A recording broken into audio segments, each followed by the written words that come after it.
Глава Коми взял на личный контроль ситуацию, которая сложилась на рынке управляющих компаний в Ухте. В конце прошлого года стали поступать сигналы о том, что во многих домах города сменилась управляющая организация. При этом без согласия собственников. Жалобы поступали как лично главе, так и в прокуратуру и службы Стройжилтехнадзора. Именно последней инстанции Владимир Уйба и поручил разобраться в ситуации.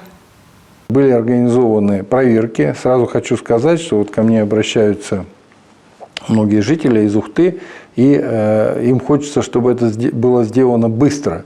Но хочу вам сказать, уважаемые жители, что работа очень кропотливая и сложная. Еще раз подчеркну, что подделка документов общего собрания – это уголовное преступление для того, кто это организовал и сделал. Кроме того, все дома, в которых подтвердится незаконная смена управляющей организации, вернутся к прежним управляющим компаниям. А материал, как я сказал, уже передаются в органы внутренних дел. И, конечно, люди, которые приступили закон, точно совершенно понесут наказание.